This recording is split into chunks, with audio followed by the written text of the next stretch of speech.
అందరికీ నమస్కారం. ఫకీర్ 4 14వ భాగానికి స్వాగతం.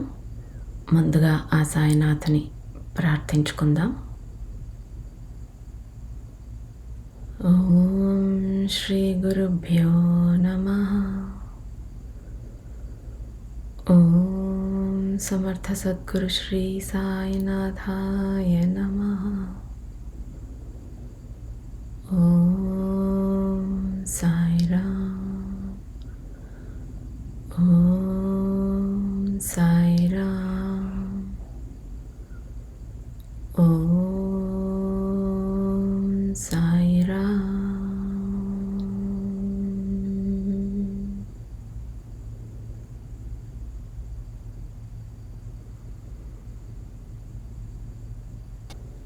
ప్రీవియస్ సెషన్లో బాబా మనకేం చెప్పారు?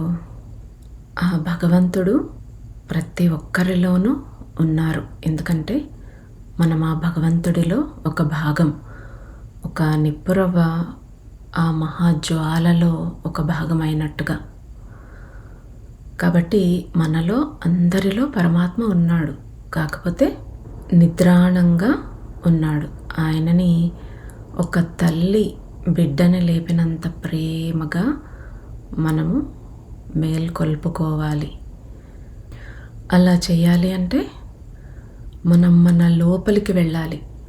ఎంతసేపు మన మనస్సుని బయట వైపు ప్రాపంచిక విషయాల వైపు సారించకుండా మన లోపలికి వెళ్ళమని చెప్తూ ఉన్నారు.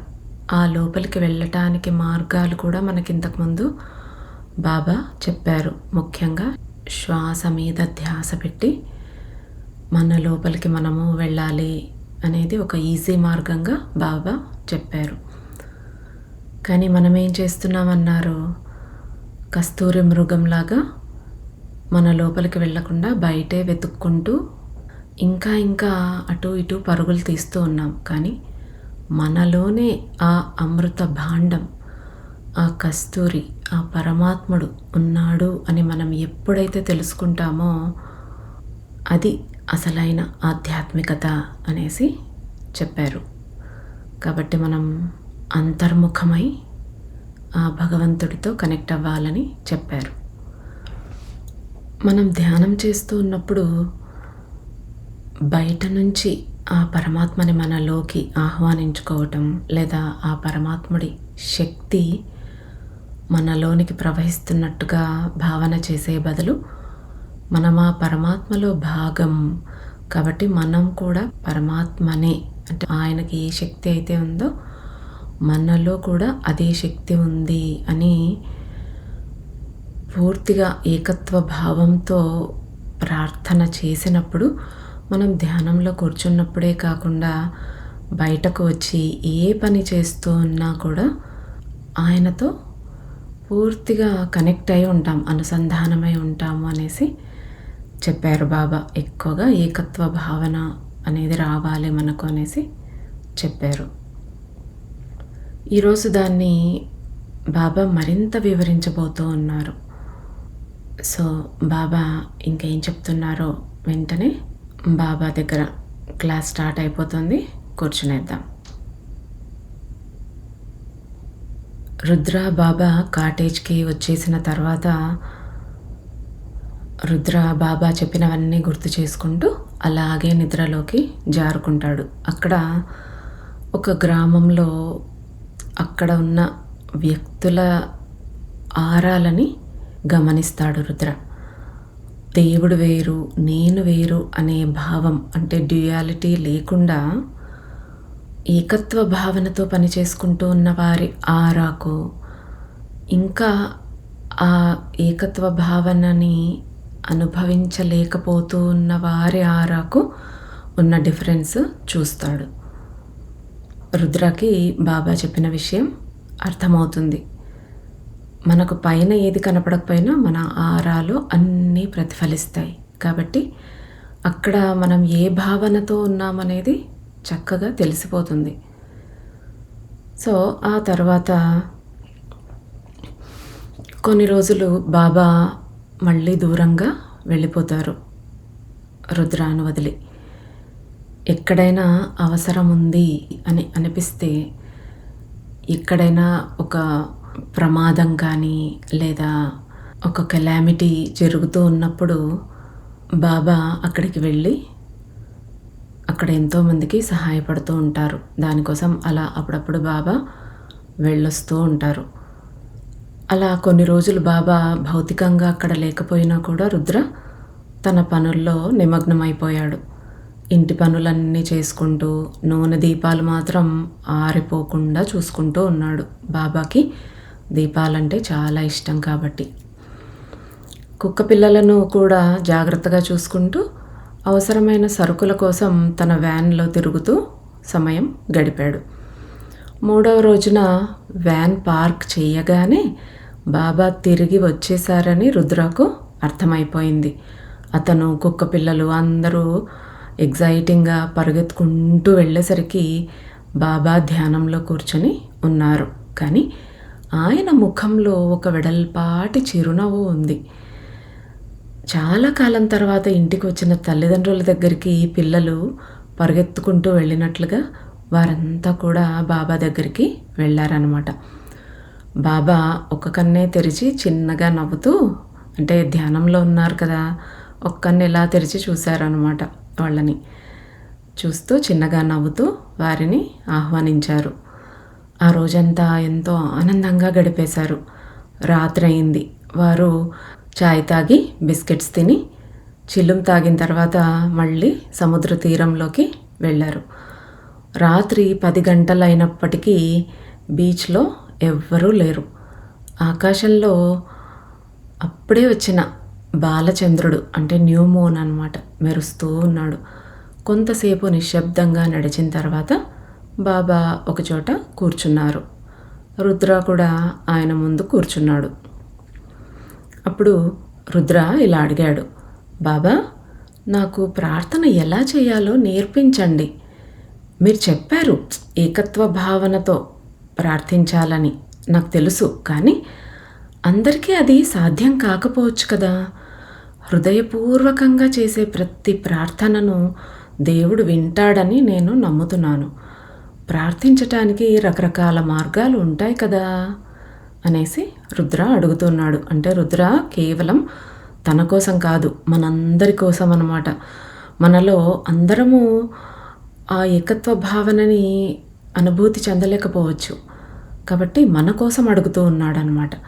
చాలా వరకు మనం ఈ వ్రతాలు, నోముల్లో కథలు విన్నప్పుడు ఈ మునులు, ఋషులు వీళ్ళంతా కూడా భగవంతుణ్ణి లేదా పార్వతీదేవి పరమేశ్వరుణ్ణి ఎప్పుడు ఎలా అడుగుతూ ఉంటారు, ఈ భూలోకంలో ప్రజలు ఇలా ఉండలేరు కాబట్టి వాళ్ళకి ఇంకా ఈజీగా ఉండాలంటే ఏం చేయాలి, ఏదైనా వ్రతం ఉందా అని అడుగుతూ ఉంటారు. అలాగే ఇక్కడ రుద్ర కూడా మనందరి కోసం అడిగాడనమాట.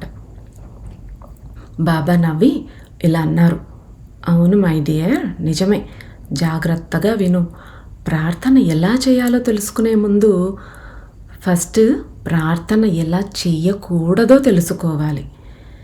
ఎందుకంటే చాలాసార్లు ప్రార్థన అనేది కేవలం ఒక రిచువల్ లాగా, మెకానికల్గా, ఒక అలవాటులాగా మారిపోతుంది. ఆధ్యాత్మిక మార్గంలో ఉండే అడ్డంకులు చాలా సూక్ష్మంగా ఉంటాయి. అవి మన ప్రగతిని, మన ఉన్నతిని ఆపేస్తాయి. ఒక్కోసారి మనకు తెలియకుండానే మనం దారి తప్పేలా చేస్తాయి. ఉదాహరణకు నామస్మరణ లేదా ప్రార్థననే తీసుకో. మొదట్లో మనం అందరం ఎంతో మంచి ఉద్దేశంతో, మంచి కమిట్మెంట్తో, ఏకాగ్రతతో, భక్తితో, డెడికేషన్తో, ప్రేమతో మొదలు పెడతాం. కానీ సమయం గడుస్తూ ఉన్న కొద్దీ మన ప్రార్థనలు ఎలా తయారైపోతాయి, కేవలం ఒక దినచర్యలాగా, రోజు కాఫీ తాగుతామా, పేపర్ చూస్తామా అన్నట్టు ఒక రొటీన్ లాగా మారిపోతాయి. అది పూర్తి చేయాల్సిన ఒక పని లాగా తయారవుతుంది. అంటే ఇంకా ఈ పనులు చేసుకోవాలి ఈరోజు, అందులో పూజ కూడా ఒకటి, టిక్ బాక్స్ టిక్ పెట్టేశాం అన్నట్టుగా తయారైపోతుంది. అంటే ఎంతో పవిత్రంగా ప్యూర్గా మొదలైన ఆ ప్రార్థన చివరకు ఒక లాంఛనంగా, ఒక బాధ్యతగా దిగజారిపోతుంది. మనం జపం చేస్తున్నాం, ప్రార్థన చేస్తున్నాం, కానీ అందులో భావం ఉండటం లేదు, ఏకత్వం లోపిస్తోంది. దురదృష్టవశాత్తు మనం కేవలం మన అహాన్ని సంతృప్తిపరచుకోవడానికి చేసే ఒక ఆచారం, అంటే ఈగో బూస్టింగ్ రిచువల్ లాగా అందులోనే మునిగిపోతూ ఉన్నామని మనకు అర్థం అవ్వదు. ప్రార్థనలో హృదయం, ఏకాగ్రత, ఆర్తి, తపన, ప్రేమ, కృతజ్ఞత లాంటి భావాలు లేనప్పుడు ఆ స్వరం, ఆ శక్తి పరమాత్మను చేరుకోవు. మనం ఫస్ట్ మంచిగానే స్టార్ట్ చేస్తాం పూజ, మంచి ఉద్దేశంతోనే, కానీ కొద్ది రోజులు అయ్యేసరికి అలవాటు పడిపోతాం. మనం ఏదైనా కొత్తగా నేర్చుకుంటూ ఉన్నప్పుడు మొదట్లో ఎలా ఉంటుంది, చాలా జాగ్రత్తగా అవేర్గా ఉంటూ దాని మీద పూర్తి ధ్యాసతో. ఇప్పుడు ఒక వంట చేస్తున్నా లేదా కార్ డ్రైవ్ చేస్తున్నా, ఏదైనా ఇప్పుడు కొత్తది ఏదైనా ట్రై చేస్తున్నాం అనుకోండి, చాలా కేర్ఫుల్గా అన్నీ చూసి మెజర్మెంట్స్ ఎగ్జాక్ట్గా వస్తున్నాయా, చెప్పినట్టే చేస్తున్నామా, పూర్తి అవేర్గా ఉంటాం. ఒక కొత్త దారిలో డ్రైవ్ చేస్తున్నా ఎంతో జాగ్రత్తగా వెళ్తూ ఉంటాం. అదే కొద్ది రోజులు పోయి అదే రూట్లో పోవటం అలవాటు అయిపోయింది అనుకోండి, మనకు తెలియకుండానే అలా ఎక్కువగా దాని మీద ధ్యాస లేకుండానే ఆటోమేటిక్గా మన హ్యాండ్ అటువైపు డ్రైవ్ చేసేస్తుంది అనమాట. మన వంట కూడా రోజు అలవాటైపోయిన పప్పు ఏదో అనుకోండి, అన్నం అనుకోండి, మనం పెద్దగా ఆలోచించం, ఏదో ఆలోచిస్తున్నా మనం చేసే పని ఆటోమేటిక్గా అలా అయిపోతూ ఉంటుంది. సో మన పూజ కూడా అంతే. మొదట్లో ఆ భగవంతుడి గురించి తెలిసినప్పుడు అంత ప్రేమతో, అంత భక్తితో చేస్తాం. తర్వాత మనం ఇంకా మనసు ఎక్కడో విహరిస్తూ ఉంటుంది, మన చెయ్యి మాత్రం ఆ పూలేయటమో అక్షింతలేయటమో ఏదో జరుగుతూ ఉంటుంది. మనం చెప్పాల్సిన శ్లోకాలు, స్తోత్రాలు ఆటోమేటిక్గా అవి పలుకుతూ ఉంటుంది మన నోరేమో, కానీ మనసేమో ఎక్కడో వెళ్ళిపోతూ ఉంటుందన్నమాట. అంటే ఆ ధ్యాస, ఆ పూర్తి ఆర్తి అనేది లోపించి ఒక రొటీన్ లాగా తయారైపోతుందన్నమాట. లేవాలి, ఏదో స్నానం చేయాలి, ఆ పని ఈ పని చేయాలి అన్నట్టుగానే లేచి పూజ చేసుకోవాలి అనే ఒక వ్యాపకంలాగా వెళ్తాము. అలా దీపం పెట్టి ఏదో పూజ చేస్తాం, వచ్చేస్తాం. అందులో పూర్తి భావం అనేది ఏమీ ఉండదన్నమాట. మనం గంటల తరబడి ప్రార్థన చేస్తున్నాము, సాధన చేస్తున్నాము, మన చుట్టూ షీల్డ్స్ ఆఫ్ ప్రొటెక్షన్ పెట్టుకున్నాము అని మనల్ని మనమే మోసం చేసుకుంటూ ఉన్నాం. ఈరోజు ఏం షెడ్యూల్ ఉందో అలా క్రమం తప్పకుండా పాటిస్తున్నందుకు మనకు మనమే గొప్పగా ఫీల్ అయిపోతాం. కానీ అత్యంత పవిత్రమైన ఈ దైవ సంభాషణ కేవలం ఒక టైం టేబుల్ లాగా, ఉదయం పళ్ళు తోముకోవటం, స్నానం చేయటం వంటి ఒక టు డూ లిస్ట్ లాగా మారిపోతుంది. మన ప్రార్థనల్లో ప్రేమ, వినయం, తపన అనే ఫ్రాగ్రెన్సెస్ లేవని మనం గమనించుకోకుండానే యాంత్రికంగా, మెకానికల్గా అలా చేసేస్తున్నాం. ఇలా ఏళ్ల తరబడి, దశాబ్దాల తరబడి, అంటే ఎన్నో సంవత్సరాలు, గంటలు గంటలు ఇలా చేస్తూనే ఉన్నాం. నేను చాలా మంచిగా ఆధ్యాత్మిక మార్గంలో ఉన్నాను, నేను రోజు 1 గంట 2 గంటలు ధ్యానం చేస్తానని చెప్పుకుంటాం, కానీ అందులో ఎంత లీనమై ఉన్నాము అనే పాయింట్ మిస్ అయిపోతున్నాం. ఊరికే టైం అయితే పెడుతూ ఉన్నాం, ఆ టైం వేస్టే అనమాట మనలో భావం అనేది లేనప్పుడు. మన పూర్ణ అస్తిత్వం ప్రార్థనలో లేనప్పుడు మన జీవితంలోని అత్యంత పవిత్రమైన భాగాన్ని మనం ఒక అలవాటుగా మార్చేస్తాం. అక్కడ ప్రార్థన జరగడం లేదు, కేవలం ఏన్షియంట్ టెక్స్ట్స్, అంటే ఆ స్తోత్రాలు, ఆ ఋషులు మనకిచ్చిన పాత ఆ మంత్రాలు, ఇవే ఊరికే అలా వెళ్ళవేస్తూ ఉండడం మాత్రమే జరుగుతోంది. జపం లేదు, కేవలం అందంగా అమర్చిన పదాల చప్పుడు మాత్రమే ఉంది. పరమాత్మతో కనెక్షన్ లేదు, కనీసం నీతో నీకు కూడా కనెక్షన్ లేదు. అంటే నీ మనసు నీ దగ్గర లేదు, ఎక్కడో విహరిస్తూ ఉంది. ఆ మూవీలో, ఆ సీరియల్లో అప్పుడు ఏం జరిగింది దాని గురించి ఆలోచిస్తూ ఇక్కడ ఓం గణేశాయ నమః అని వేసేస్తూ ఉంటాం. అంటే మన మనసేమో ఎక్కడో ఉంది. మన పూజ మాత్రం ఇక్కడ ఊరికే అలా జరుగుతోందనమాట. బేటా, ఆధ్యాత్మిక సాధన అనేది ఏదో ఒక సమయంలో చేసే పని కాదు. అంటే ఒక యాక్ట్ కాదు. మనం జీవించటానికి గల కారణం, అంటే రీజన్ ఫర్ అవర్ ఎగ్జిస్టెన్స్. అది ఏదో ఇంకా చకచకా చేసేద్దాం, ముగించేద్దాం అని ముగించాల్సిన పని కాదు. ప్రతి క్షణం ఉండాలి అనుకునే స్థితి, అంటే ఆ స్టేట్లోనే ప్రతి క్షణం ఉండాలి. ఓన్లీ పూజ చేస్తున్నప్పుడే కాదు, మనం ఏ పని చేస్తున్నా ఆ ఆధ్యాత్మిక ఆ దైవ భావనలో ఉండటం అన్నమాట. అందుకే నువ్వు ప్రార్థన మొదలుపెట్టే ముందు ప్రార్థన ఎలా చెయ్యకూడదో ప్రతిరోజు ధ్యానించు. ఆపై ప్రార్థన ప్రారంభించు. ఇది చాలా ముఖ్యం.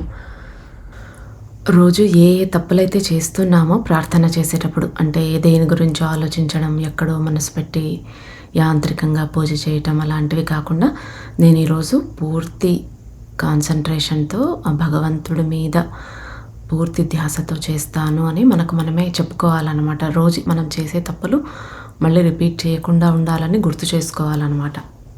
ఇది చాలా ముఖ్యం. జీవితం విలువ తెలియాలి అంటే మరణం ఖచ్చితం అని ఎలా గుర్తుంచుకోవాలో, ప్రార్థన ఎలా చేయాలో తెలుసుకోవటానికి ప్రార్థన ఎలా చేయకూడదు అనేది మనం గుర్తుపెట్టుకోవాలి. అంటే అది కేవలం చదవడం కాదు అనేది గుర్తుపెట్టుకోవాలి. ఇది ఒక రివర్స్ సైకాలజీ టెక్నిక్ అన్నమాట.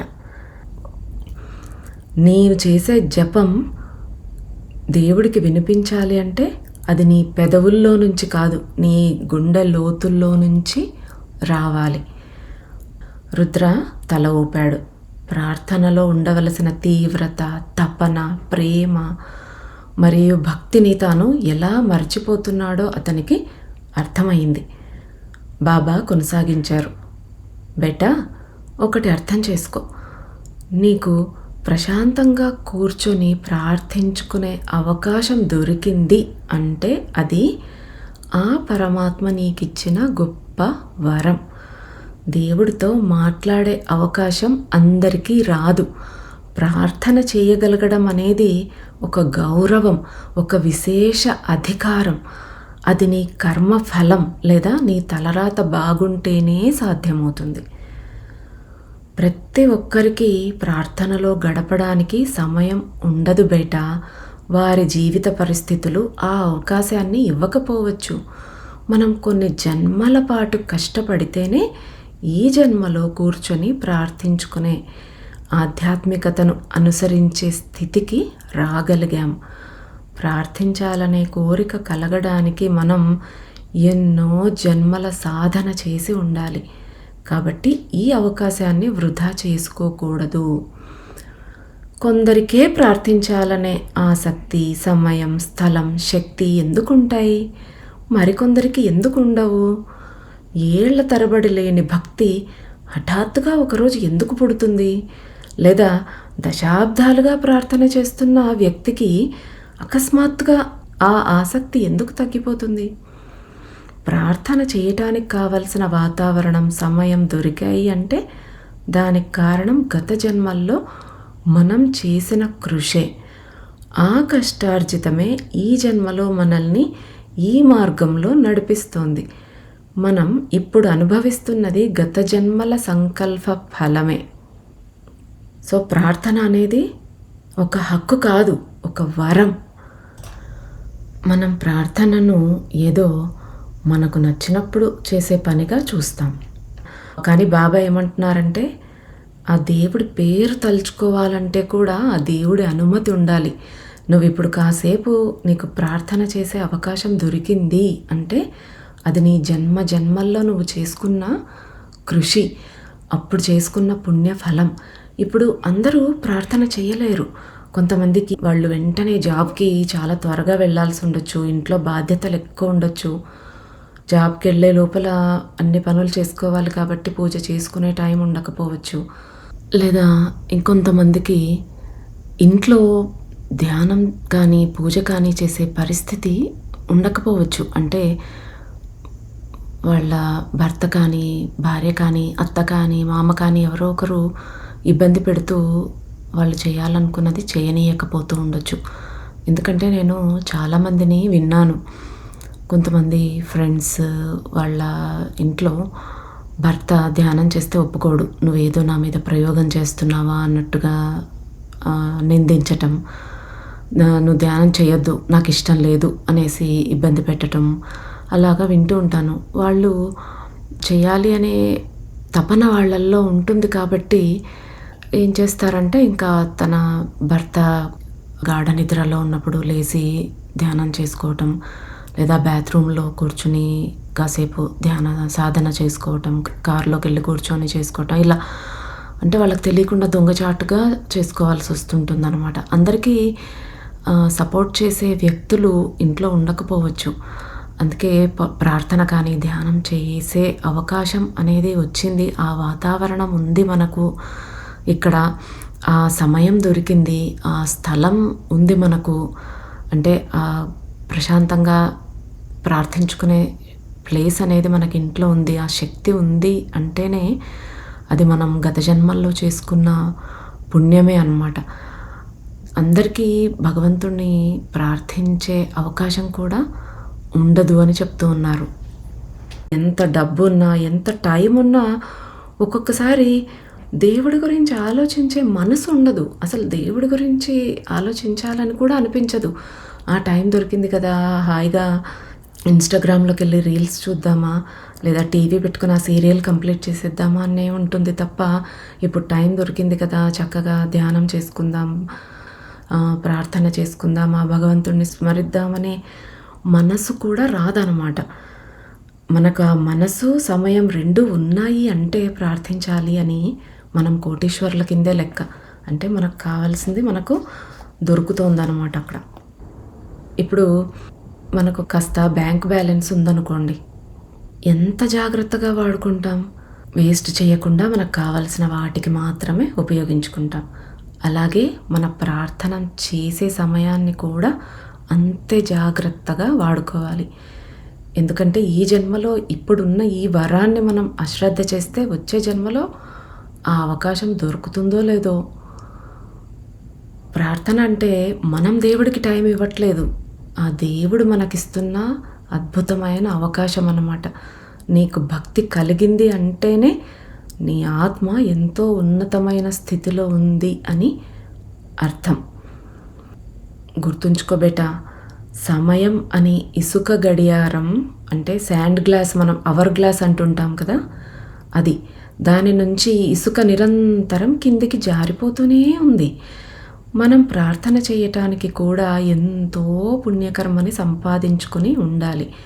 అయితే మనం ఆ ఇసుక గడియారాన్ని మళ్ళీ నింపుకుంటూ ఉండాలి, లేదా అది ఖాళీ అయిపోయే వరకు వదిలేయాలి. ఇక్కడ ఏది శాశ్వతం కాదు, ప్రతిదీ లెక్కించబడుతుంది. ప్రతి దానికి ఒక సమయ పరిమితి అనేది ఉంది. మనం మన పుణ్యఫలాన్ని పెంచుకోవాలి, లేదా ఒక మొక్కుబడిగా దాన్ని వృధా చేసుకోవాలి. రెండే చాయిస్లు మనకు. దాన్ని ఇంకా పుణ్యఫలాన్ని పెంచుకుంటామా, లేదా ఏదో ఊరికి చేయాలంటే చేస్తూ మనం తెచ్చుకున్న ప్రార్థన కోసం కొన్ని అవర్స్ అని కేటాయించుకొని మన లైఫ్ సోల్ ప్లాన్లో తెచ్చుకున్నది వేస్ట్ చేసుకుంటున్నాము. ఆ రెండే చాయిసెస్ అన్నమాట.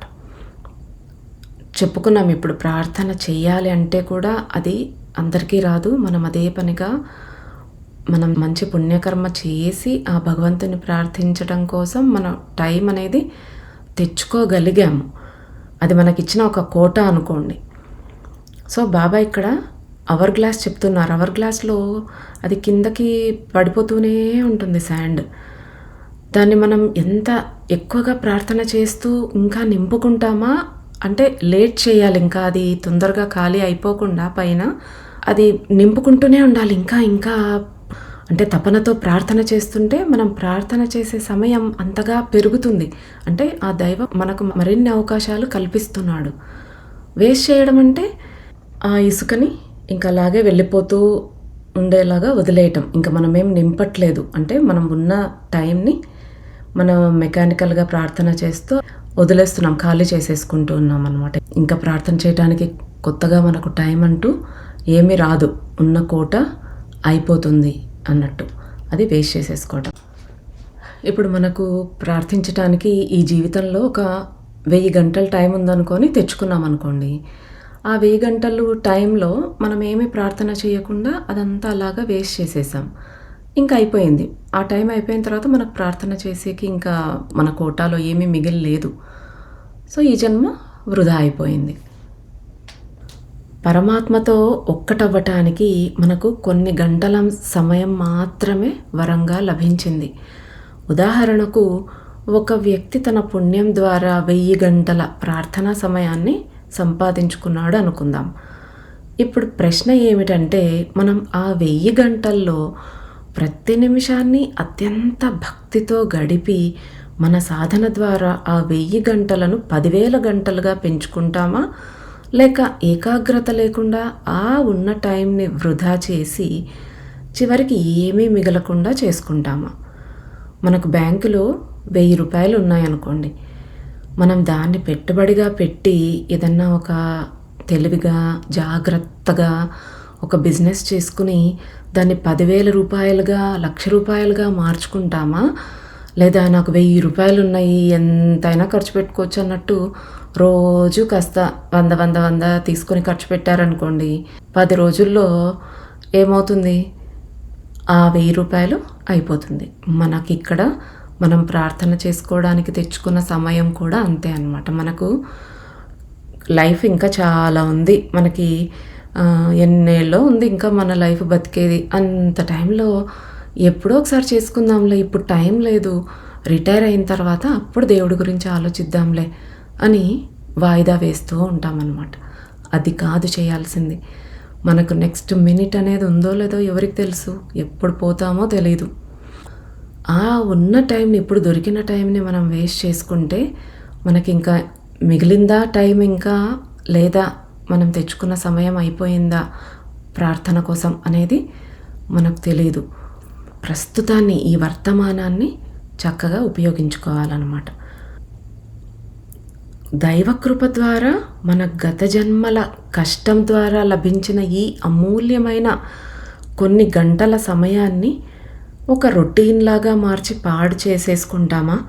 మన నోట్లోకి వెళ్ళే ప్రతి మెతుకు నుండి మనకు లభించే ప్రతి ప్రార్థన అవకాశం వరకు ప్రతిదీ లెక్కించబడుతోంది. Everything is accountable. Meter ticking away, అంటే ఆటోలో వెళ్తున్నప్పుడు మీటర్ వేస్తాడు, అది జరుగుతూ ఉంటుంది. మనకు కూడా అలాగే మనం జన్మ తీసుకున్న వెంటనే మన మీటర్ స్టార్ట్ అయిపోయింది, ఇంకా నిరంతరం తిరుగుతూనే ఉంది మీటరు. సో మన టైం అయిపోతూ ఉందన్నమాట. ఈ విశ్వంలో ఏది ఉచితంగా రాదు, నో ఫ్రీ మీల్స్. మనం అనుభవిస్తున్న ప్రతి బ్లెస్సింగ్ను మనం కష్టపడి సంపాదించుకున్నదే. అలాగే మనం మోస్తున్న ప్రతి బాధకు బాధ్యులం మనమే. అంటే మన బ్యాగేజ్కి, మనం మోస్తున్న ఆ సిలువకి బాధ్యులం మనమే. గుర్తుంచుకో, ప్రతిదానికి ఒక ఎక్స్పైరీ డేట్ అనేది ఉంటుంది. బాబా ఎంత ప్రాక్టికల్గా మాట్లాడుతున్నారు చూడండి.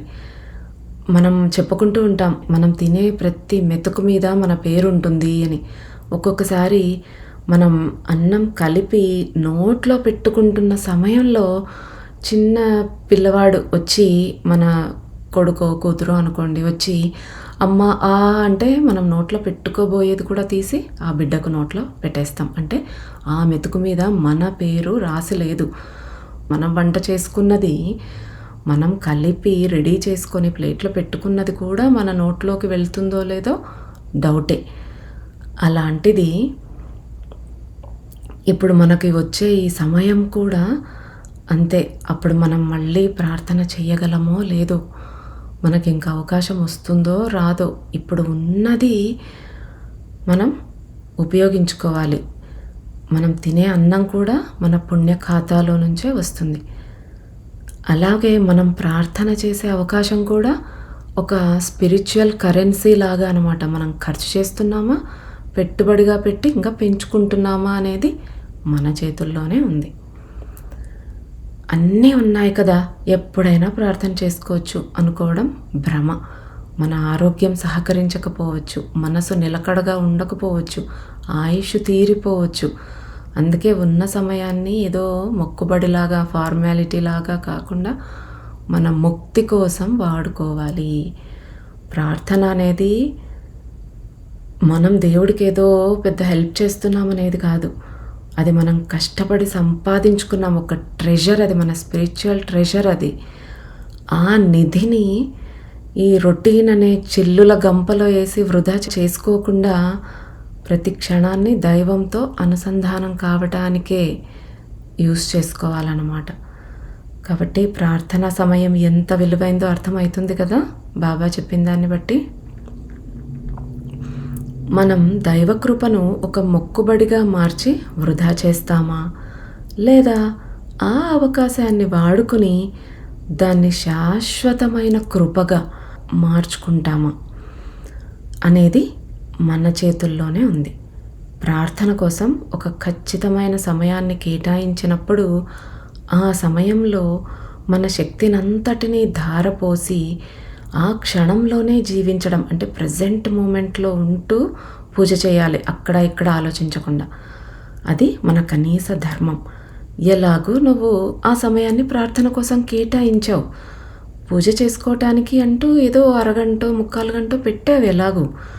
మరి దాన్ని వేరే ఆలోచనలతో ఎందుకు వేస్ట్ చేసుకోవడం? ఎలాగో ఆ టైం అనేది నువ్వు స్పెండ్ చేస్తున్నావు. ఆ స్పెండ్ చేసే టైం పూర్తిగా కాన్సన్ట్రేట్ చేయి, మునిగిపో దాంట్లో, immerse your self in to that అనమాట. మనం ప్రార్థించేటప్పుడు మన ప్రార్థనలో ఎంత ప్యూరిటీ ఉండాలి అంటే, మనం ఎవరిని వేడుకుంటున్నామో వారు ఖచ్చితంగా వింటున్నారు అనే నమ్మకం మనకు ఉండాలి.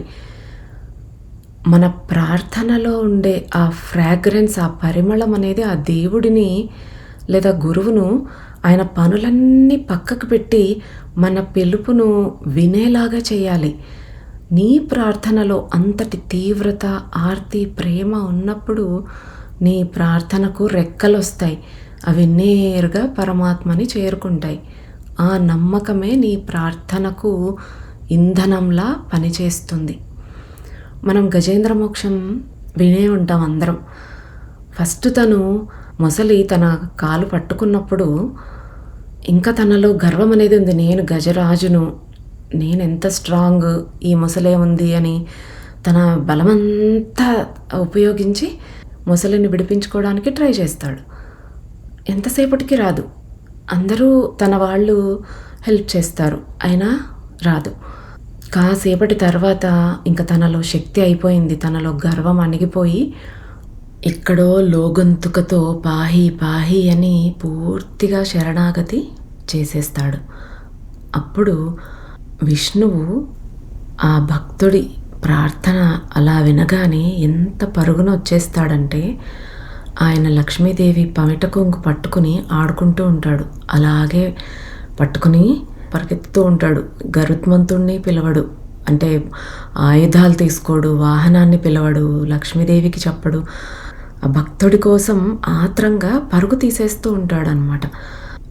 అలాగ మన ప్రార్థనలో అంత ఆర్తి ఉంది అంటే, గురువు కానీ భగవంతుడు కానీ తన పనులన్నీ పక్కన పెట్టి మన పిలుపు విని పరిగెత్తుకొని రావాలన్నమాట. మన ప్రార్థన అలా ఉండాలి. అప్పుడే అది ఆ పరమాత్మని డైరెక్ట్గా చేరుకుంటుంది. మనకు ఆయన వస్తాడు అనే ఆ నమ్మకం కూడా అంత రేంజ్లో ఉండాలి. మనమేమో బత్తీలు వెలిగిస్తాము, ఆ పరిమళం ఉంటుంది, కానీ మన హృదయంలో ఆర్తి అనే పరిమళమే దేవుడికి ముఖ్యం. దేవుడు పనులన్నీ వదిలేసి నీ వైపు చూడాలంటే నీ పిలుపులో ఎంత నిజాయితీ ఉండాలి. అలా కాకుండా మనం ఏదో చేస్తున్నాం, దేవుడికి చేరుతుందా నిజంగా, మనం ఇక్కడ ప్రసాదం పెడుతున్నాం, నిజంగా దేవుడు వచ్చి తింటాడా ఏమన్నా, మనమే కదా తినేది అన్నట్టుగా ఆ భావనతో మనం పెట్టామనుకోండి నైవేద్యం లేదా ప్రార్థన, అలా చేసామనుకోండి, ఆ ప్రార్థన ఎక్కడికి పోదు. మనం ఎక్కడ చేస్తున్నామో అక్కడే ఉంటుందన్నమాట. ఆయన వింటున్నాడు అనే స్థిరమైన నిశ్చయం ఎప్పుడైతే ఉంటుందో అది ప్రార్థనకు బలాన్ని ఇస్తుందన్నమాట. మనము ప్రార్థన చేయడం అంటే ఏదో దూరం పంపే ఒక ఈమెయిల్ కాదు. మన హృదయంలో నుంచి వచ్చే ఒక ఆర్తనాదం అన్నమాట. ఆ పిలుపుల తీవ్రత ఉంది అంటే ఆ దేవుడు ఏ లోకంలో అన్నా ఉండని, ఏ దేవుడినైనా కదిలించేస్తుందన్నమాట. అప్పుడు రుద్ర అడిగాడు, బాబా ఇది ఎలా సాధ్యం? అసలు పరమాత్మ ఎక్కడ ఉంటాడో కూడా మాకు తెలియదు కదా, దైవం ఎక్కడ ఉన్నారు? రుద్ర అడిగిన ప్రశ్న మనందరికి కూడా వచ్చేదే. దేవుడు ఎక్కడో దూరంగా ఉన్నాడు, వైకుంఠంలో ఉన్నాడు, కైలాసంలో ఉన్నాడు అని భావిస్తే ప్రార్థన ఒకలా ఉంటుంది. మన దగ్గరే ఉన్నాడా భగవంతుడు అని ప్రార్థిస్తే మరోలా ఉంటుంది. బాబా నవ్వుతూ, ఓ పిచ్చికన్నా, దీనికి 3 మార్గాలు ఉన్నాయి. మొదటిది బాహ్య ప్రార్థన, ఎక్స్టర్నల్ ప్రేయర్. నువ్వు ఎవరినైతే నమ్ముతున్నావో ఆ దైవం లేదా గురువు ఆత్మల లోకంలో ఎక్కడో పైన స్పిరిట్ డైమెన్షన్లో ఉన్నారని, నువ్వు ఇక్కడి నుంచి వారిని చేరుకుంటున్నావని భావించి ప్రార్థించడం. మన ప్రార్థన అక్కడికి చేరుకోవాలని కోరుకుంటూ చేసే పిలుపు. ఆయన ఎక్కడో ఉన్నాడు, ఆయన రావాలి అని మనం పిలుస్తున్నాం. అది ఎక్స్టర్నల్ ప్రేయర్ అన్నమాట. మనలో తీవ్రత, ప్రేమ, ఆర్తి ఆ ప్రార్థన వెళ్ళడానికి దారులను తెరుస్తాయి. సరే, దేవుడు ఎక్కడో ఉన్నాడు అని భావించి ప్రార్థన చేస్తూ ఉన్నాం, కానీ ఆర్తితో చేస్తే దానికైనా సరే ఒక దారి అనేది ఏర్పడుతుంది ఆ ప్రార్థన ఆ భగవంతుణ్ణి చేరడానికి. సెకండ్ది ఇంటర్నల్ ప్రేయర్, అంతర్గత ప్రార్థన. మనము లాస్ట్ సెషన్లో చెప్పుకున్నాం ఇది. అంటే మన బయట నుంచి లోపలికి కాదు, మన లోపలి నుంచి లోపలికి వెళ్ళటం అన్నమాట. దేవుడు మన లోపలే ఉన్నాడు అనే నిశ్చయంతో నువ్వు నీ లోపలికి వెళ్ళేలా చేసే ప్రార్థన.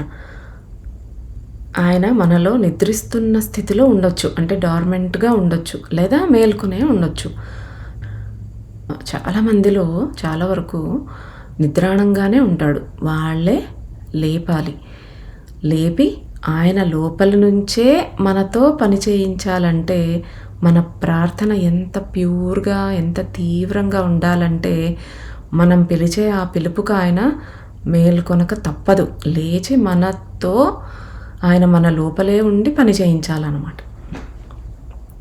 ఆ ప్యూరిటీ, ఆ ఇంటెన్సిటీ ఆయనని మేల్కొల్పినప్పుడు ఆయన మనలోని ప్రతి కణంలో స్పందించడం మొదలు పెడతాడు.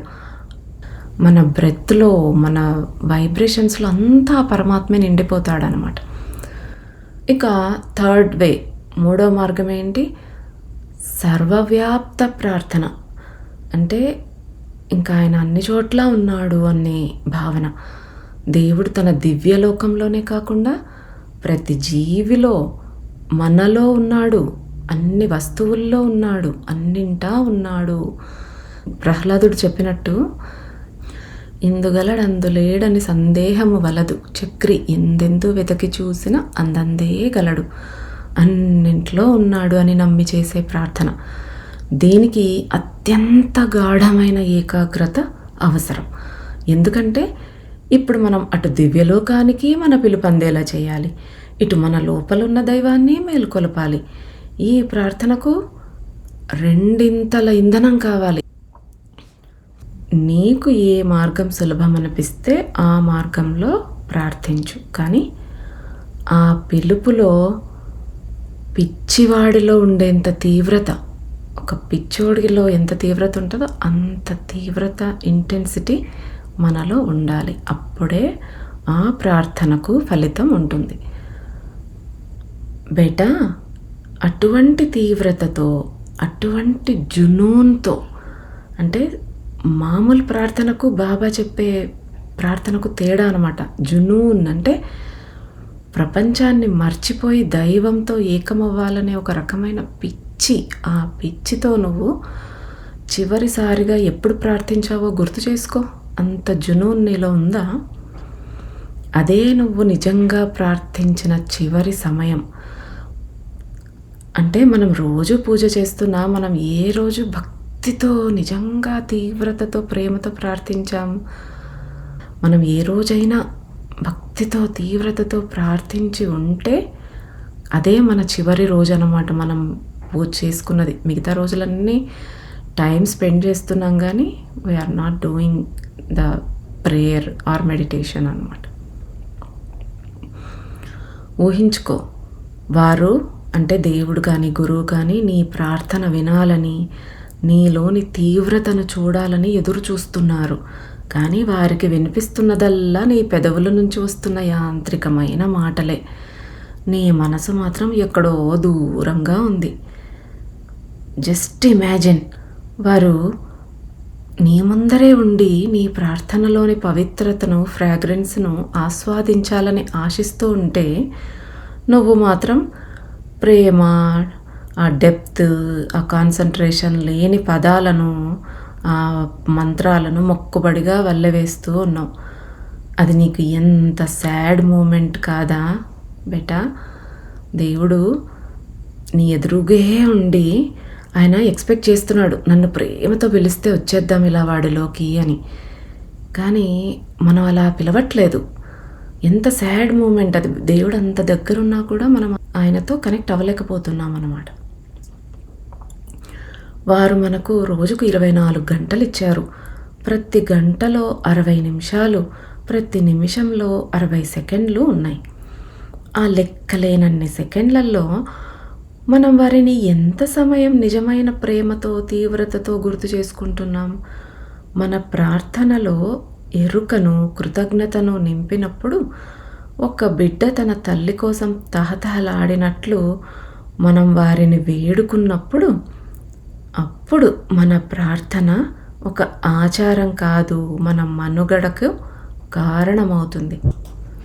అప్పుడే మనము నిజమైన ప్రార్థనా మార్గంలో నడుస్తున్నట్టు లెక్క. సో చూడండి, మనకి రోజుకు ఎన్ని సెకండ్లు ఉంటాయి? 86,400 సెకండ్లు ఉంటాయి. అందులో కనీసం ఒక్క సెకండ్ అయినా పూర్తిగా దేవుడి గురించి ఆలోచించామా?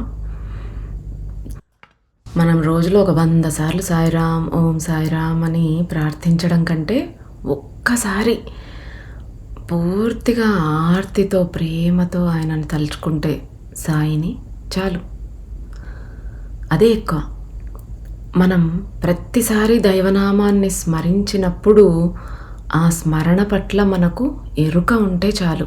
ఆయనని స్మరిస్తూ ఉన్నప్పుడు ఆయన మీద ధ్యాస ఉండాలి. ఆ ఎరుక మన ప్రార్థనను వారి వద్దకు చేరుస్తుంది.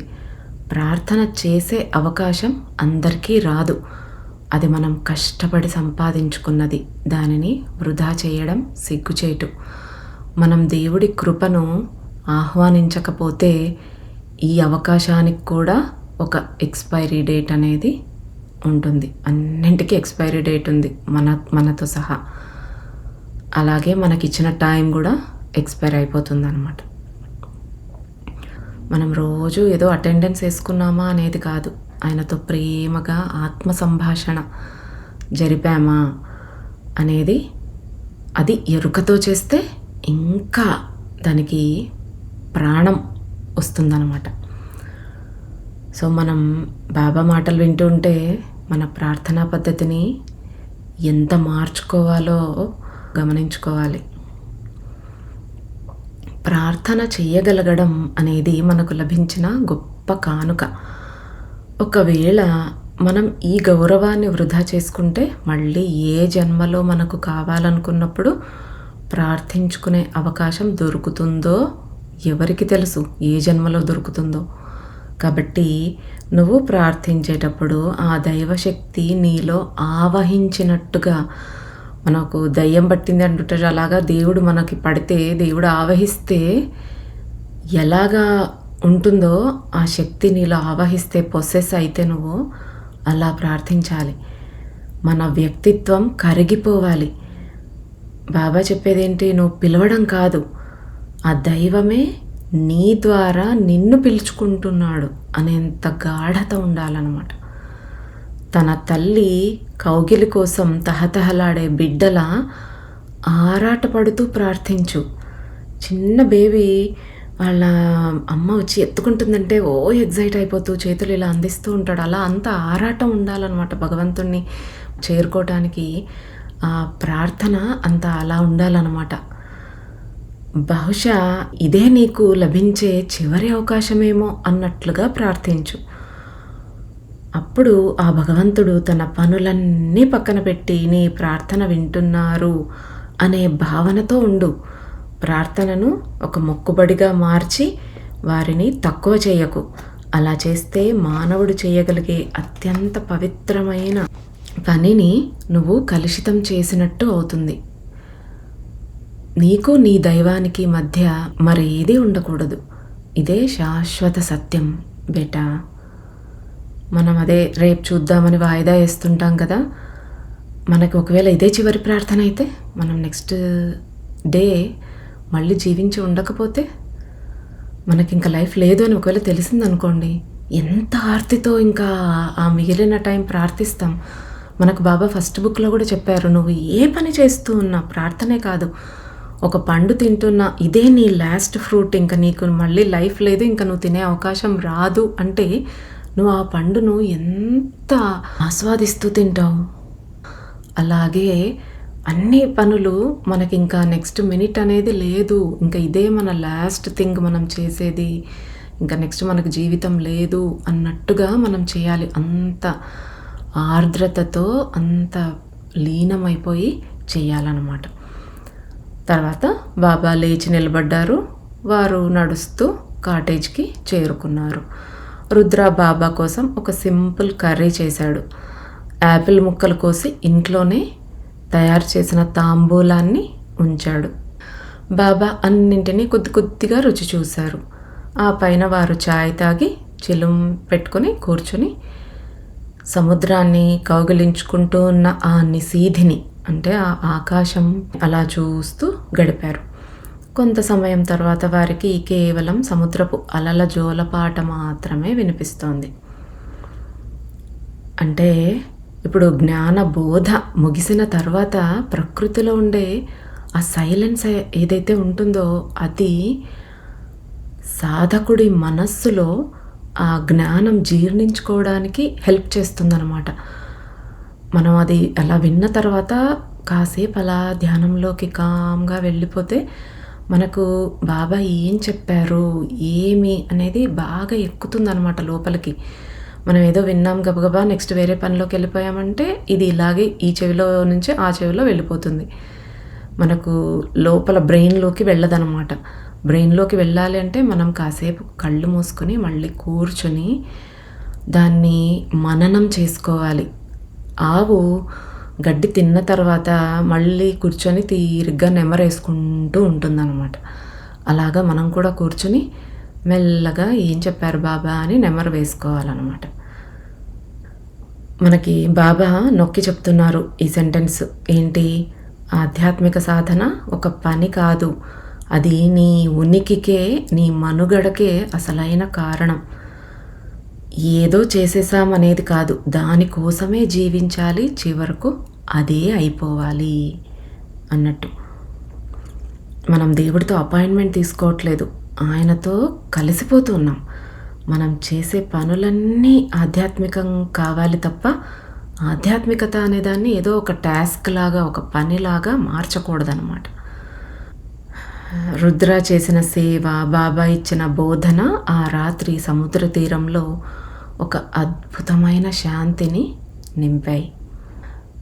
తర్వాత మళ్ళీ వాళ్ళు యాస్ట్రల్ ట్రావెల్కి వెళ్ళిపోయారు. బాబా రుద్రతో కలిసి కొండపై ఉన్న ఒక గ్రామం వద్ద ఆగారు. ఆ గ్రామస్తులందరూ ఏదో ఒక రకమైన ప్రార్థనలో నిమగ్నమై ఉన్నారు. ప్రార్థనలో ఉండే తీవ్రత ఎలాంటి మార్పును తెస్తుందో రుద్ర అక్కడ స్పష్టంగా చూడగలిగాడు. అంతా ఒక వ్యక్తి యొక్క సంకల్పం మరియు భక్తిపైనే ఆధారపడి ఉంది. బాబా చెప్పినవన్నీ కూడా రుద్ర ఇంకా వెళ్ళి ఒక గ్రామంలో ఉండే వ్యక్తుల్లో గమనిస్తూ ఉంటాడనమాట. అక్కడ బాబా చెప్పింది ఆయనకు చక్కగా అర్థమైపోతూ ఉంటుంది. ఎవరైతే ప్రార్థనలో లీనమై ఉన్నారో వారి వైబ్రేషన్స్ రకరకాల తీవ్రతలతో ప్రకాశిస్తున్నాయి. వారి ఆరాస్ ఎంతో కాంతివంతంగా ఉన్నాయి. కానీ కేవలం మొక్కుబడిగా ప్రార్థన చేస్తూ ఉన్న వారి ఆరాల్లో లేదా వాళ్ళ వైబ్రేషన్స్లో కానీ ఎటువంటి మార్పు లేదు. ప్రార్థనలో తీవ్రత ఎంత ఎక్కువగా ఉంటే వారి ఆరా అంత ప్రకాశవంతంగా ఉంటుంది. నిరంతరం నామస్మరణ అవేర్గా చేసే వాళ్ళ యొక్క ఆరా గోల్డ్ కలర్లో కానీ లేదా వైట్గా మెరుస్తూ ఉంటుంది. అదే మెకానికల్గా చేసేవాళ్ళ ఆరా చాలా నిస్తేజంగా డల్ కలర్లో ఉంటుందన్నమాట. ఆ లోతైన ప్రార్థనలో ఉన్న వారిలోకి వివిధ రకాల శక్తులు ప్రవేశించడం, వారిలో శుద్ధీకరణ మరియు స్వస్థత జరగడం రుద్ర గమనించాడు. వారి ఆరా మరింత వెలుగుతోంది. ప్రేమతో భక్తితో ప్రార్థించే వారిని ఆశీర్వదించటానికి, వారిని హీల్ చేయటానికి అనేక ఆత్మస్వరూపాలు స్పిరిట్ బాడీస్ ముందుకు రావడం అతను చూశాడు. అదే సమయంలో మొక్కుబడిగా ప్రార్థించే వారిపై ఏ శక్తులు పనిచేయటం లేదు. వారు ఏం ప్రార్థిస్తున్నారు లేదా ఎలా ప్రార్థిస్తున్నారు అనేది ముఖ్యం కాదు. కేవలం ఆ ప్రార్థన వెనుక ఉన్న తీవ్రత, భక్తి మాత్రమే మార్పును తెస్తున్నాయి. ఇది గట్టిగా చేసినా లేదా మౌనంగా చేసినా పెద్ద తేడా లేదు. వారు ప్రార్థన చేసేటప్పుడు ఏం చేస్తున్నారు అన్నది కాదు, వారి మనస్సు, ఉద్దేశం ఎక్కడ ఉన్నాయి అనేదే ముఖ్యం. దేవుడు నీ మాటల్ని వినడు, నీ హృదయంలో ఉండే భావాన్ని మాత్రమే చూస్తాడు. మనం ఏదో గబగబా ఇన్ని శ్లోకాలు, మంత్రాలు చదువుతున్నామా, ఇన్నిన్ని స్తోత్రాలు చదువుతున్నామా, ఇన్నిన్ని చరిత్రలు పారాయణ చేస్తున్నామా అనేది సంబంధం లేదు. నువ్వు ఏది చేస్తున్నా ఎంత భక్తితో చేస్తున్నావు అనేదే ఇంపార్టెంట్. భక్తితో ఆయనతో కనెక్ట్ అవ్వాలనే ఆర్తితో చేసే వాళ్ళకి ఎన్నో శక్తులు వచ్చి వాళ్ళ మీద పనిచేస్తూ ఉన్నాయన్నమాట. వాళ్ళకి హీలింగ్ చేస్తున్నాయి, వాళ్ళల్లో ఎనర్జీని నింపుతూ ఉన్నాయి. మనము ఫకీర్ 2లో కూడా తెలుసుకున్నాం ఈతన్ వాళ్ళ స్టోరీలో. వాళ్ళు ఆ అగ్ని దేవాలయంలో ప్రార్థన చేస్తూ ఉన్నప్పుడు ఎన్నో శక్తులు, మన యాన్సెస్టర్స్, గురువులు వాళ్ళందరూ వచ్చి ఎవరైతే అంత భక్తితో ప్రార్థన చేస్తున్నారో వాళ్ళకి అక్కడే ఈ యాస్ట్రల్ సర్జరీ అంటాం కదా, అలాంటివి చేసేస్తూ ఉంటారు. ఆ నిరాశ భావన అలాంటివన్నీ తీసేస్తూ వాళ్ళకి ఎంత ఎనర్జీస్ పంపిస్తూ ఉంటారనమాట.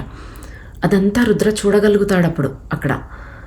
అంతేకాకుండా ఆ భక్తితో ప్రార్థిస్తున్న వ్యక్తిలో నుంచి ఆ ఎనర్జీస్ పైకి బయటకు వచ్చి ఆ చుట్టూ అంత ప్రాంగణాన్ని కూడా నింపేస్తూ ఉంటాయి ఆ వైబ్రేషన్స్. అలాగా ఇక్కడ కూడా రుద్ర ఆర్తితో ప్రార్థన చేసే వాళ్ళకి ఎంతో శక్తులు హెల్ప్ చేయటాన్ని చూస్తూ ఉన్నాడు అనమాట. మనం రోజు కాకపోయినా కొన్నిసార్లు చాలా చాలా మమేకమై పూజ చేస్తున్నప్పుడు మనం గమనించుంటాం, మనకి తలంతా ఒక రకంగా అయిపోతూ ఉంటుందంటే ఆ ఎనర్జీస్ ఫ్లో అనేది మనం గమనించగలుగుతాం ధ్యానంలో ఉన్నప్పుడు. కానీ మనం ఏ రోజైనా ఏ కాసేపైనా ఎప్పుడో మనం కాన్సన్ట్రేట్ చేసిన టైంలో ఆ డిఫరెన్స్ అనేది మనం గమనించే ఉంటాం. మనకు వాళ్ళు కళ్ళకు కనపడకపోయినా మన చుట్టూ ఆ శక్తులు వచ్చి, గురువులు వచ్చి మన మీద ఆ ప్రాసెస్ అనేది చేస్తూ ఉంటారన్నమాట. కొందరు నిశ్చలంగా కూర్చుని ప్రార్థిస్తున్నట్లు కనిపిస్తున్నారు, కానీ వారి మనసు ఎక్కడో ఉండటం వల్ల వారి ఆరాపై ఎటువంటి ప్రభావం పడట్లేదని రుద్ర గమనించాడు. మరికొందరు తమ పనులు చేసుకుంటూనే అంతర్గతంగా జపం చేస్తూ ఉన్నారు. వారి ఆరా శుద్ధి అవ్వటం రుద్రకు కనిపిస్తోంది. అయితే కొందరు వ్యక్తులు తమ గురువులను ప్రార్థిస్తున్నారు, కానీ ఆ గురువులే ఇంకా ఏకత్వ స్థితిని చేరుకోలేదు. వారు తీవ్రతతో ప్రార్థించినప్పటికీ వారి ఆరాపై జరుగుతున్న హీలింగ్ అనేది చాలా లిమిటెడ్గా ఉంది. నువ్వు ఒక సోర్స్ నుంచి, ఒక మూలం నుంచి ఏదైనా ఆశిస్తున్నప్పుడు ఆ మూలం వద్ద నువ్వు కోరుకున్నది సమృద్ధిగా ఉండాలి అనేది రుద్రకు అర్థమైంది. ఇంకా సాధనలో ఉన్నవాళ్ళు, వర్క్ ఇన్ ప్రోగ్రెస్ అంటాం కదా, అలా ఉన్న వ్యక్తిని నువ్వు ప్రార్థిస్తే ఆ వ్యక్తి వద్ద ఎంత ఉందో అంతే నీకు అందుతుంది. అంతకు మించి ఏమీ రాదు. రుద్ర ఒక వృద్ధుడి పక్కన కూర్చున్నాడు. ఆ వృద్ధుడు ప్రస్తుతం భూమిపై బాగా ప్రాచుర్యం పొందిన ఒక గురువును ప్రార్థిస్తున్నాడు. అక్కడ శక్తి ప్రసారం జరుగుతోంది, కానీ ఇప్పటికే ఏకత్వ సాగరంలో కలిసిపోయిన మహాత్ములను ప్రార్థించే వారిలో ఉన్నంత కాంతి అక్కడ లేదు. దీనిని బట్టి సరైన మూలాన్ని ప్రార్థించడం ఎంత ముఖ్యమో రుద్ర గ్రహించాడు. ఎవరైతే సృష్టికర్తను నిరాకార స్థితిలో ప్రార్థిస్తున్నారో వారు అత్యధికంగా లబ్ధి పొందుతున్నారు. ఎందుకంటే వారు ఎటువంటి అడ్డంకులు లేని స్వచ్ఛమైన ఆదిశక్తిని, అంటే ప్రిమార్డియల్ ఎనర్జీని ప్రార్థిస్తున్నారు. సృష్టికర్తను కేవలం శుద్ధ శక్తిగా, ప్యూర్ ఎనర్జీగా భావించి ప్రార్థించే వారి ఆరా అత్యంత ప్రకాశవంతంగా మెరుస్తోంది. ఆ ఆదిశక్తికి పేర్లతో సంబంధం లేదు. అల్లా, ఆహోరా, గాడ్, క్రియేటర్, సుప్రీం వన్ ఏ పేరుతో పిలిచినా ఆ ప్రార్థనలు ఆ మూలాన్నే చేరుతాయి. కానీ చివరికి నీ ప్రార్థనలోని తీవ్రతే నీకు లభించే స్వస్థతను, ఫలితాన్ని నిర్ణయిస్తుంది. మనకిక్కడ ఇంపార్టెన్స్ ఆఫ్ ద సోర్స్ అనేది చెప్తూ ఉన్నారు బాబా. ఒక ఖాళీ పాత్రను పట్టుకొని మరో ఖాళీ పాత్ర వద్దకు వెళ్తే ఏం దొరుకుతుంది నీకు? ఏమీ ఉండదు. ఇప్పుడు నీ దగ్గర ఏదైనా ఉంటేనే కదా ఇంకొకరికి ఇస్తావు. నీ దగ్గర లేకపోతే మరొకడు నీ దగ్గరికి వస్తే నువ్వేమి ఇవ్వగలుగుతావు? అలాగే మనం కూడా నిజమైన గురువును, దైవాన్ని ఆశ్రయించాలి. ఇప్పుడు ఎవరో గురువులమని చెప్పుకుంటూ ఉన్న వాళ్ళని, వాళ్ళ నామం స్మరిస్తూ వాళ్ళని ఆశ్రయిస్తే వాళ్ళ దగ్గర ఎంత శక్తి ఉందో అంతే వస్తుంది. నీకు ఇంకా మోర్ దాన్ దట్ రాదు. నిజమైన గురువు సముద్రం లాంటి వాడు అనమాట. నువ్వు ఎంత పట్టుకెళ్తే అంత ఇస్తాడు. నువ్వు ఎంత కావాలంటే అంత వస్తూనే ఉంటుందన్నమాట. చిన్న గురువు ఎలాంటి వాడు? వర్క్ ఇన్ ప్రోగ్రెస్ గురువు ఒక చిన్న చెరువు లాంటివాడు. ఆ చెరువులోంచి ఆ నీళ్ళు అయిపోగానే ఎండిపోతుంది అంతే. తన దగ్గర ఉన్న శక్తి అయిపోగానే ఆయన నీకు ఇంకేమి ఇవ్వలేడనమాట. అలా ఈ నిరాకార ప్రార్థన అనేది బాబా చెప్పారు. మనం ఒక రూపం క్రియేట్ చేసుకుంటే అది మనకు కాన్సన్ట్రేట్ చేయటానికి హెల్ప్ అవుతుంది. ఒక దేవుడు అంటే ఇలా ఉంటాడు అని మనం ఒక రూపం ఎందుకు పెట్టుకొని ప్రార్థిస్తాము? నిరాకార స్వరూపాన్ని ప్రార్థించే స్థితి అందరికీ ఉండదు కాబట్టి మనకు ఒక రూపం కనిపిస్తే ఆ రూపం మీద కాన్సన్ట్రేట్ చేస్తాం అట్లీస్ట్ అన్నట్టు మనకు ఋషులు ఆ రూపం లేని పరమాత్మకు ఒక రూపాన్ని క్రియేట్ చేసి ఇచ్చారు మనకు. కానీ ఆ పరమాత్మను ఎనర్జీ రూపంలో చూసినప్పుడు, ఎనర్జీ అంటే ఇంక అక్కడ ఒక రూపము, ఆ రూపానికే ఆయన బంధించబడి ఉన్నాడు లేదు. అక్కడ ఒక శక్తి అంటే అంతటా ఆవరించి ఉంది అది. ఇంకా దానికి ఒక పరిమితి అనేది లేదు. అందుకే నిరాకార స్థితిలో ఉండే పరమాత్మను ప్రార్థించే వాళ్ళకి ఇంకా ఆరా చాలా బ్రైట్గా ఉందన్నమాట. మన ఇంటెన్సిటీ అనేదే కీ ఇక్కడ. నువ్వు ఎవరిని ప్రార్థిస్తున్నావు అనేది ఒక ఎత్తు అయితే, నువ్వు ఎంత తీవ్రతతో ప్రార్థిస్తున్నావు అనేది మరో ఎత్తు. బాబా చెప్పినట్టు తీవ్రత లేని ప్రార్థన అడ్రస్ లేని లెటర్ లాంటిదనమాట. అది ఎక్కడికి వెళ్తుంది అడ్రస్ లేకుండా మనం పోస్ట్ చేస్తే ఒక లెటర్ని? అలాగా ఆ తీవ్రత లేకపోతే ఏమీ యూజ్ ఉండదన్నమాట. ప్రార్థన అంటే ఒక వ్యక్తిని పూజించేది కాదు. ఆ వ్యక్తి ద్వారా మనం అనంతమైన శక్తిని చేరుకోవాలి. నీ గురువు నిన్ను ఆ మహాజ్వాల వైపు నడిపించే మార్గం కావాలి. అంతేకాని ఆయనే ఆగిపోయే గమ్యం కాకూడదన్నమాట. మనం ఎంచుకున్న మార్గం మరియు మన ప్రార్థన వెనుకున్న పవిత్రత రెండు కూడా ఆత్మ ఎదుగుదలకు కారణమవుతాయి. ఆ దేవుడి దగ్గర ఒకే ఒక చిన్న దండం పెట్టుకున్నా కూడా అది పూర్తి భక్తితో ఆయన మీద ప్రేమతో చేసినప్పుడు దాని వాల్యూనే ఎక్కువ. నువ్వు గంట సేపు ఏదో భజన చేయటం కంటే కూడా. కాబట్టి మనం అదొకటి గమనించుకోవాలి. తర్వాత మనం ఎంచుకునే గురువు అంటే అబండెంట్గా ఎనర్జీ ఉన్న గురువును మనము ఆశ్రయించాలి. అది ఇంపార్టెంట్ అన్నమాట. సరైన భక్తి మరియు ప్రేమతో ప్రార్థించే వారిపై లెక్కలేనన్ని స్పిరిట్ గైడ్స్ పనిచేయటం రుద్ర గమనించాడు. ఆ శక్తులు ఎంత సున్నితంగా ప్రేమతో భక్తులపై పనిచేస్తున్నాయంటే అది చూస్తే తప్ప అర్థం కాదు. ప్రార్థనలో ఏకత్వం, వన్నెస్ అనేది ఎంత ఎక్కువగా ఉంటే ఆ శక్తి వారిని అంతగా చుట్టుముడుతోంది. సో మనం నిజాయితీగా ప్రార్థనలో కూర్చుంటే మనకు తెలియకుండానే ఎన్నో దివ్యశక్తులు మనకు తోడుగా వస్తాయి. మనలో ఉండే నెగిటివ్ ఎనర్జీని అంతా తీసేసి మనల్ని ఆత్మపరంగా బలపరుస్తాయన్నమాట. రుద్ర బాబా వైపు చూశాడు. బాబా ఎంతో ప్రేమగా చిరునవ్వు చిందించారు. ఆ మరుక్షణమే రుద్రకు బాబా భౌతిక శరీరం కనిపించలేదు. ఆయన స్థానంలో కేవలం ఒక అనంతమైన కాంతి మరియు దివ్యమైన తేజస్సు మాత్రమే ఉన్నాయి. బాబా ఆ శరీరంలో లేరు. ఆయన ఒక వెలుగు సమూహంలా మారిపోయారు. ఆ వెలుగుకు మొదలు లేదు, అంతం లేదు. ఆయన ఏకత్వం అనే కాంతిలో లీనమైపోయారు. అంతటా వ్యాపించి ఉన్నారు. ప్రార్థించే ప్రతి ఒక్కరిలోనూ ఆ కాంతి ఉంది. వారు బాబాను ప్రార్థించినా ప్రార్థించకపోయినా సంబంధం లేదు. ఆయన మూలం అంటే సోర్స్తో ఒక్కటైపోయారు కాబట్టి ఆయన కూడా ఒక సోర్స్గా మారిపోయారు. అందువల్ల ఆ ఆదిశక్తిని ప్రార్థించే ప్రతి ఒక్కరిలోనూ బాబా ఉనికి ఉంది. రుద్రకు ఎంత అద్భుతమైన దర్శనం కలిగిందో చూడండి. అత్యున్నతమైన దర్శనం అని చెప్పుకోవచ్చు. అంటే బాబా కేవలం ఒక మనిషి కాదు, ఆయన ఒక స్థితి, స్టేట్ ఆఫ్ బీయింగ్ అనేది రుద్రకి అర్థమైపోయింది. అక్కడ అనంతమైన కాంతిలో కలిసిపోయారు బాబా. అంటే బాబా కేవలం నడుస్తున్న వ్యక్తి కాదు. ఎవరైతే సత్యాన్ని, ఆ శక్తిని ప్రార్థిస్తున్నారో వారందరిలో బాబా ఉన్నారు. నువ్వు సాయిబాబా అని పిలిచినా, అల్లా అన్న, శక్తి అన్న, అక్కడ ఆ ప్రార్థన ఎక్కడికి చేరుతుందో ఆ మూలానికి వెళ్ళిపోయారన్నమాట. గురువు అనేవాడు ఒక దేహం కాదు, ఒక మార్గం, ఒక దారి అన్నమాట.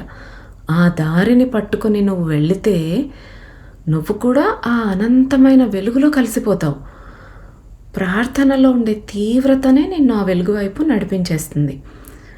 రుద్రకు అసలు ఈ అనుభవం అనేది ఆయన జీవితాన్ని పూర్తిగా మార్చేసింది. ఇంకా ఒక గురువు తన శిష్యుడికిచ్చే అతి పెద్ద బహుమతి తన అసలు స్వరూపాన్ని చూపించడం.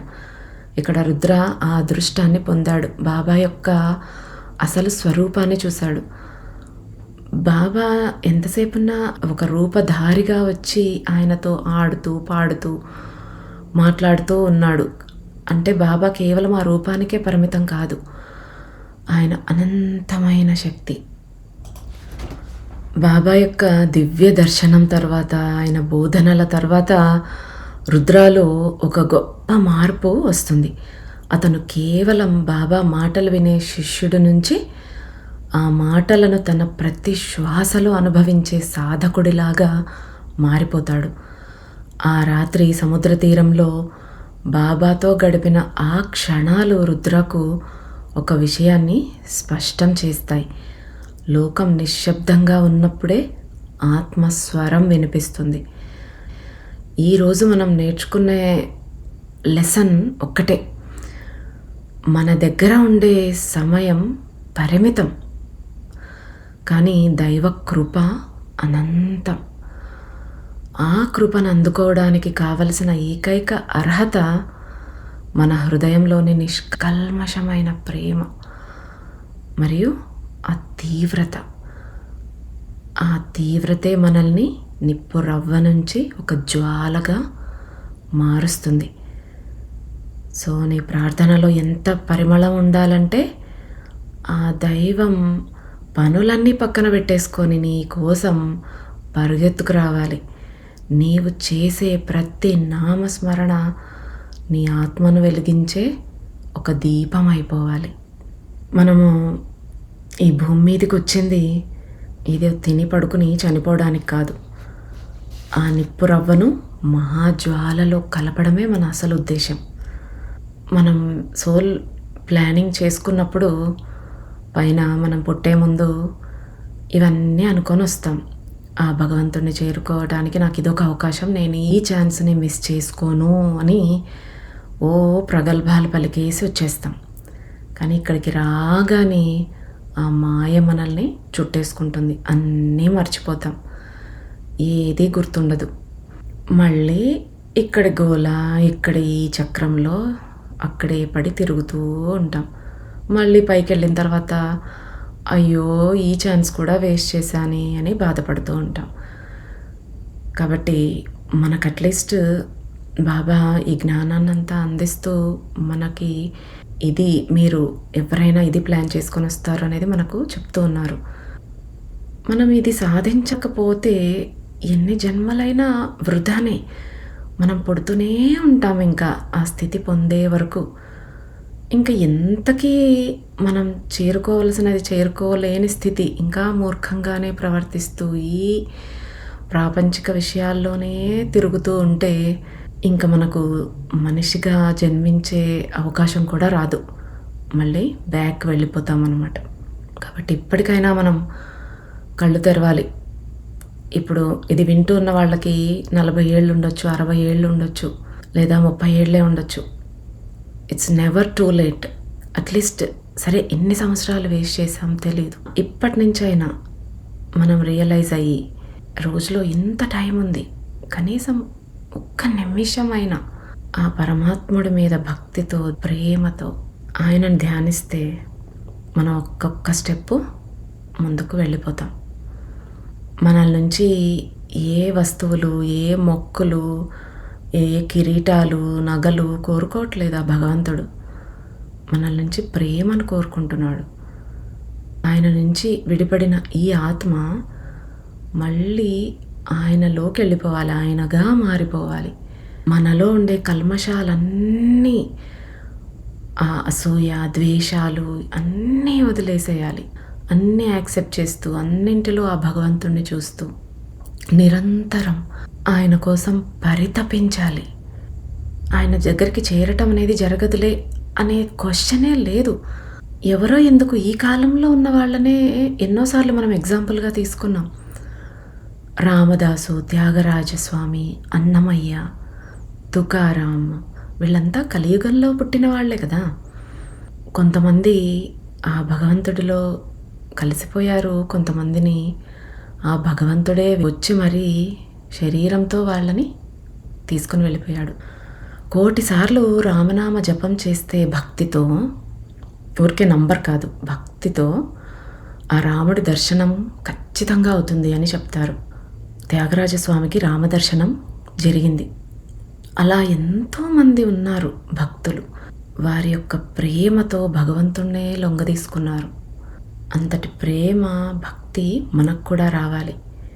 అది కూడా బాబానే అడుగుదాం, ఆయననే ప్రసాదించమని అడుగుదాం.